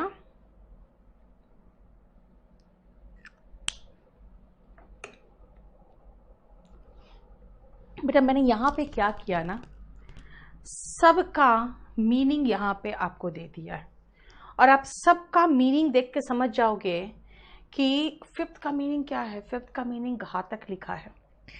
मुझे लग रहा है 5th का मीनिंग अगर घातक हटा के मैं जानलेवा लिख दूं, ऐसे घातक तो वही मीनिंग होता है, तो जानलेवा में आप मुझे क्वेश्चन नहीं करोगे कि मैम ऐसा क्यों है, क्यों नहीं इसमें कुछ लगा सकता हूं। और जानलेवा का मतलब होता है जो जान ले ले। अब उससे ज्यादा क्या हो सकता है? अब उसका कंपैरेटिव और सुपरलेटिव क्या कर सकते हो, है ना। 8th का मतलब हो गया, 8th वर्ड है एक्सेलेंट। उत्कृष्ट का मतलब बहुत ही बढ़िया, है ना, बहुत ही बढ़िया। 11th का मतलब मॉर्टल का मतलब नश्वर, मतलब जो अमर है, यानी जो कभी मरे नहीं, है ना। अब ये सारे वर्ड्स को मैंने इसलिए कहा कि पढ़ लो,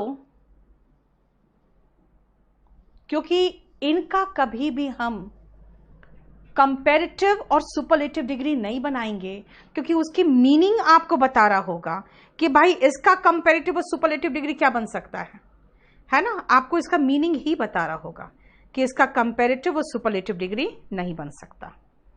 क्यों? देखो जरा ध्यान से।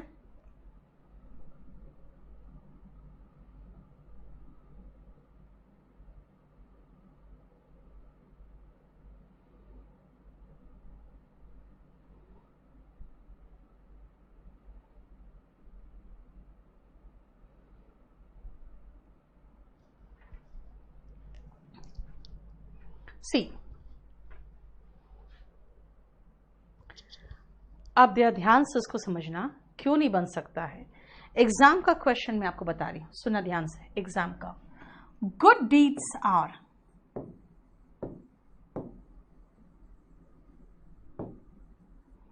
मोर एवरलास्टिंग, ये ऑप्शन में था और लास्टिंग ऑप्शन में था। अब बताओ दोनों में से आंसर कौन सा होगा? Good deeds are more everlasting. हाँ हमेशा ऑटोबायोग्राफी, सिर्फ ऑटो का मतलब होता है अपना।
एक सेकंड रुकना बेटा।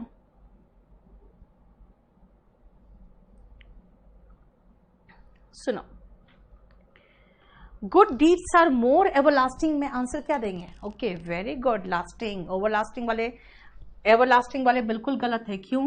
क्योंकि मोर के साथ हम लास्टिंग वर्ड लगाएंगे। मोर के साथ हम लास्टिंग वर्ड लगाते हैं। एवरलास्टिंग नहीं आएगा सनी। एवरलास्टिंग का मतलब क्या है? खुद तो देखो। एवरलास्टिंग का मतलब है हमेशा के लिए, और हमेशा के लिए आप मोर और मोस्ट यूज नहीं कर सकते हो। क्या लिखा है? मोर और मोस्ट इन शब्दों के साथ नहीं आ सकता, ये तो समझो।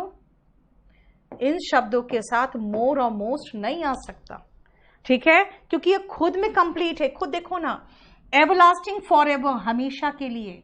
एटर्नल यूबिक्विटस, इसका मतलब sorry, everlasting for ever, eternal मतलब हमेशा के लिए। यूबिक्विटस यूनिवर्सल मतलब जो सब जगह सार्वभौमिक है।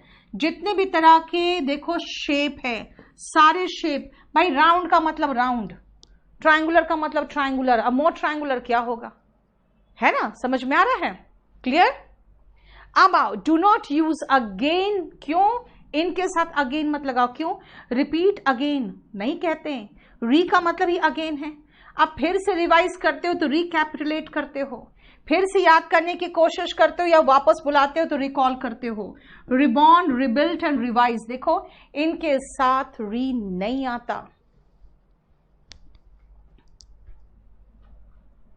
ठीक है? Recall, retreat, return, recede and reimburse, देखो इनके साथ अगेन बैक नहीं आएगा। रिकॉल के साथ फिर से और वापस दोनों वर्ड नहीं आएगा। नश्वर, अरे यार 11 का मीनिंग गलत लिखा हुआ है, हिंदी का मीनिंग गलत लिखा है। नश्वर तो होता है जो नाश होता है जिसका। अच्छा अच्छा, सॉरी सॉरी, मॉर्टल है ना।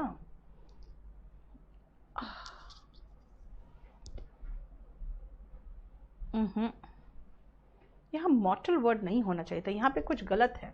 मॉर्टल का मतलब तो नश्वर होता है, इमॉर्टल होना चाहिए था या कुछ। ठीक है, मॉर्टल का मतलब होता है जो मरेगा, इमॉर्टल होता है जो कभी नहीं मरेगा।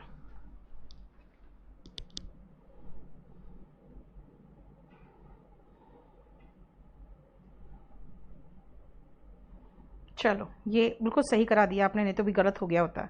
इमॉर्टल मैंने सोचा था, अनश्वर जो होता है, मॉर्टल होता है जो मरेगा ही, तो मोर मॉर्टल इसमें इसके साथ भी नहीं आता, क्योंकि यह मीनिंग में कंप्लीट है, इसके साथ कुछ हो ही नहीं सकता। ठीक है। रिसीड मतलब पीछे हटना होता है, और रीइम्बर्स का मतलब होता है फिर से पूर्ति कर देना जो खत्म हो गया हो। ठीक है। रिसीड, रिट्रीट और रिसीड, रिसीड का मतलब भी, रिसीड भी यही सेम मीनिंग देता है। रिसीड का मतलब भी होता है पीछे हटना।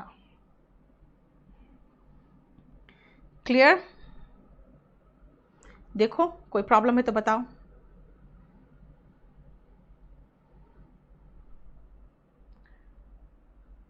ओवल बेटा अंडाकार, ठीक है ना। ट्राई अगेन तो करेक्ट होगा ही रोहन, क्योंकि ट्राई फिर से करो, ट्राई अगेन वो तो ठीक है। ठीक है। आप देखो ये आपका होमवर्क रहेगा, ये पूरा कंप्लीट एक असाइनमेंट है जो आपके वॉल्यूम 2 में, या हाँ वॉल्यूम 2 में था, और उसका ये सारा आंसर्स है। ठीक है। ये आपसे आराम से हो जाना चाहिए।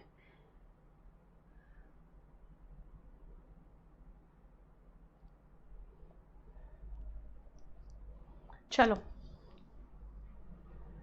एक बार करने की कोशिश करो, तो ऐसे थोड़ा कर सकते हो, 10-15 मिनट कर लो, इसको खत्म कर ले आज।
हो गया?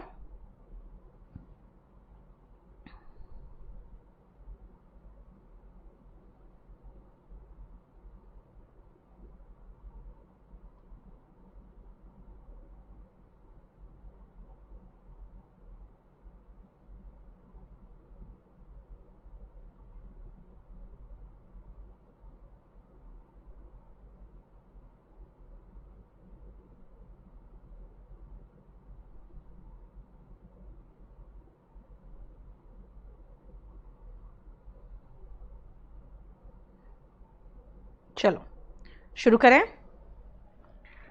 देखो जा ध्यान से। नहीं बेटा, सपोज और इफ में से एक हटाना ही है तो आप दोनों में से कोई भी एक हटा दो।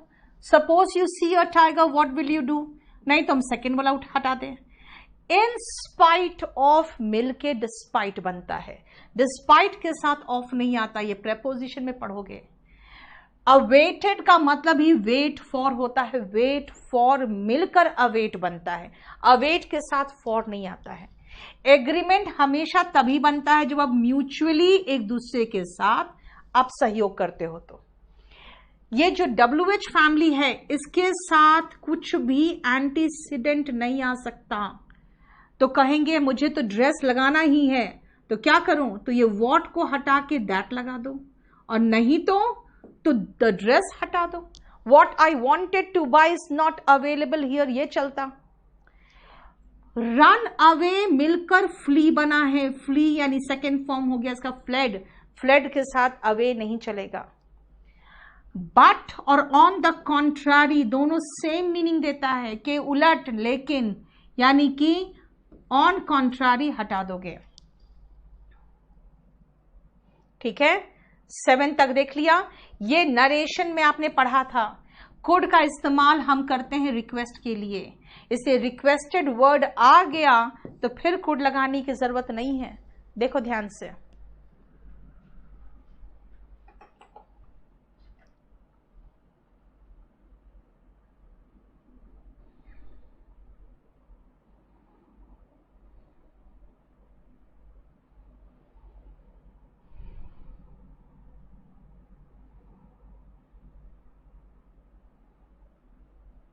क्लियर?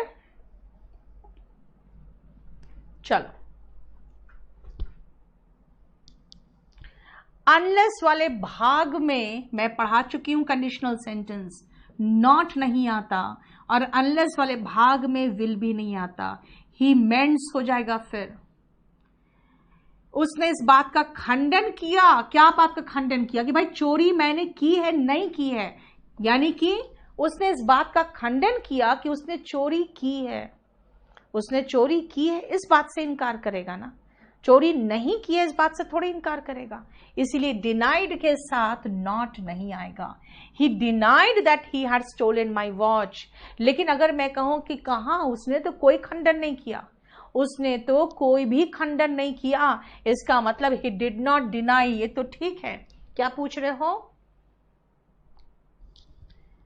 मैंने कहा जो ड्रेस मुझे चाहिए वो यहां पे नहीं है, इस दुकान में नहीं है। कम अक्रॉस का मतलब होता है से अचानक मुलाकात होना। I came across my friend. Came across का मतलब है से अचानक मुलाकात होना, इसीलिए आई केम अक्रॉस माई फ्रेंड होगा, यानी सडनली भी हटेगा और विथ भी हटेगा। अप्रोच जब कहीं करते हो तो उसके नजदीक जाते हो, अप्रोच के साथ नियर नहीं आएगा। फैमिली में मेंबर समाया हुआ है, खाली कहना पड़ेगा ही इज फैमिली। रूपाली सब दिख रहा है, रुको। ही इज फैमिली, इसका मतलब है कि वह मेरा परिवार है भाई, यानी मेंबर हटाना पड़ेगा। अगर मेंबर हटाओगे तो फिर ये ए क्या करेगा? ही इज फैमिली, नहीं तो ही is a member of my family, ये कह सकते हो। मेंड का मतलब सुधारना बेटा, है ना। जब तक तुम अपनी चाल नहीं सुधारोगे मैं तुम्हारी सहायता नहीं करूंगा। He kept vomiting throughout the night ना, फिर होल क्या करेगा? Throughout मतलब पूरा पूरा time. I attended a reception last night. Reception is a party जो आप किसी को रिसीव करते वक्त देते हो। कोई आया है नया नया आपके परिवार में या आपके ऑफिस में, तो आप एक रिसेप्शन रखते हो। रिसेप्शन मतलब एक पार्टी जो आप रिसीव करने के लिए देते हो। देखो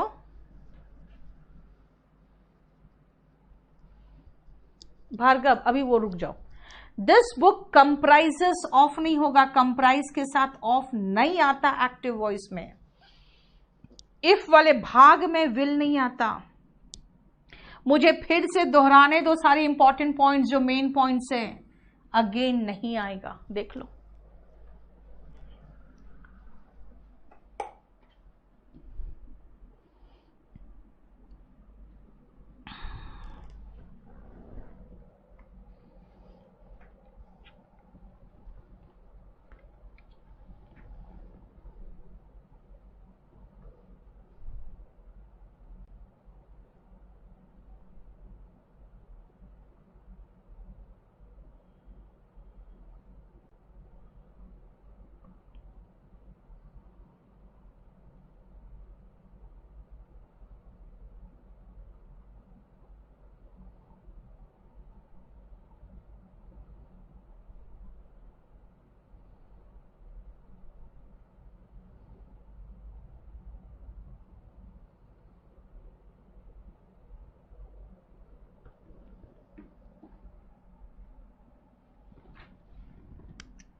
next, run fast lest we should not.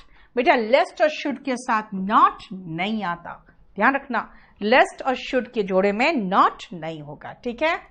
The politicians keep retracting, मतलब वापस जो वो स्टेटमेंट देते हैं ना फिर वापस लेते हैं। अभी कमलनाथ ने कुछ कह दिया, अपने एक वहां के नेता है उनको, अब वो कह रहा है मेरा ये कहने का मतलब नहीं था, मतलब वो अपनी बात कह के फिर वापस लेना शुरू करते हैं, रिट्रैक्ट के साथ बैक नहीं आता। फास्टर कंपैरेटिव डिग्री के साथ मोर क्या करेगा यार, फास्टर का मतलब ही हो गया मोर फास्ट, है ना, फास्टर का मतलब हो गया more fast, clear. A strong breeze, बेटा ये तो सुपरफ्लुअस का क्वेश्चन नहीं है, क्यों, ब्रीज का मतलब होता है हल्की बहती हवा, अगर लाइट ब्रीज लिख दूंगी तो सुपरफ्लुअस होगा, स्ट्रॉन्ग ब्रीज तो एंटोनिम है लेकिन फिर भी गलत है। रिकैपिटुलेट का मतलब बेटा फिर से दोहराना, clear. Before doing anything think, फिर से फर्स्ट नहीं आएगा, कुछ करने से पहले सोचो। बियॉन्ड के साथ ऑफ नहीं आएगा, राइट। आप सुनो ध्यान से, बैग एंड बैगेज एडवर्ब में पढ़ोगे, बोरिया बिस्तर समेत। कैट्स एंड डॉग्स बहुत ज्यादा तेज, मूसलाधार, हेविली। टूथ एंड नेल पूरे पूरे शक्ति के साथ, इनके साथ, फिर ये क्यों आएगा, बिल्कुल गलत है, ये सब बिल्कुल गलत है। I fought tooth and nail, I fought tooth and nail का मतलब है पूरी ताकत के साथ, पूरे माइट के साथ, ठीक है। फास्ट नहीं होगा 21 में, नहीं, बिल्कुल सही है, तेज दौड़ो। एंटर, कहीं के अंदर जाते हो तो एंटर करते, उसके साथ इनटू गलत है। कैन नॉट और एबल टू एक साथ गलत है, कैन नॉट डू दिस या he won't be able to do this. Reason why के साथ बिकॉज गलत है, रीजन वाई के साथ मैंने बताया हुआ है दैट आता है। देखो तो कोई इश्यू बताओ, फर्स्ट क्यों नहीं आएगा, बेटा बिफोर लगा ही दियो तो फर्स्ट क्या करेगा।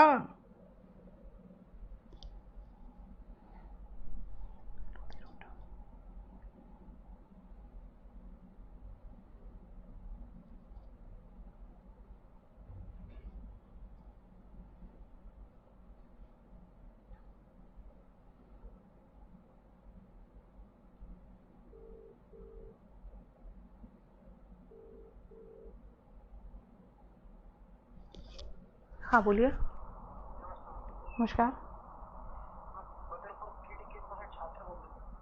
बेटा, मैं अभी क्लास में हूँ, ठीक है। सही क्वेश्चंस तो सुपरफ्लुअस का नहीं है मैम, हाँ सभी बेटा सभी क्वेश्चन सुपरफ्लुअस का है। अब 24 को देखो मैंने मार्क कर दिया, वो सुपरफ्लुअस का नहीं है, बाकी तो सभी क्वेश्चन सुपरफ्लुअस का है ही। एक सेकंड, हो गया खत्म, ये चैप्टर खत्म। अब तुम लोग अभी मस्ती करो थोड़े दिन तक तो, ठीक है, क्योंकि अब आप लोगों को नाउन से पढ़ाना है, और नाउन को बेटा, नाउन चैप्टर को बैच को साथ में मर्ज करने से पहले मुझे उनका 1-2 डेमो लेना ज़रूरी है, ताकि बच्चे समझ तो पाए कि मैं क्या पढ़ाऊँगी, कैसे पढ़ाऊँगी, ठीक है, क्लियर। तो वो डेमो तो चलेगा आपका यूट्यूब में, आप लोग को उसमें आने की ज़रूरत नहीं है। अब आप लोग जो आओगे वो आओगे 26 को, लेकिन मैं आपको बता दूं फेस्टिव ही नहीं है अभी फेस्टिव के साथ साथ एक और पंगा है कि मेरे फादर की बरसी होती है 1 नवंबर को, और मैं 1 नवंबर को जाके वहाँ पे हमारा पूजा और कुछ चीज़ें हैं, जैसे मोतियाबिंद का ऑपरेशन है, डायलिसिस होता है, करीबन सैकड़ों लोगों का होता है मोतियाबिंद का ऑपरेशन वहाँ पे, तो वो सब कुछ करना रहता है। इस बार शायद कोरोना है तो कुछ और तरीके से कुछ होगा, पता नहीं क्या होगा, but around for 1 week I will not be there. 31 से लेकर 6 तारीख को मैं वापस आऊँगी, तो मैं पहले से बता दे रही हूँ, आप लोग को माइंड सेट कर लो। 26 को क्लास होगा, 28 को होगा, 28, 29, 30, फिर 30, फिर 2 दिन के बाद फिर क्लास रुक जाएगा। मतलब मैं यहाँ पे 7 नवंबर के बाद से आपका क्लास रेगुलर बेसिस पे ले पाऊंगी।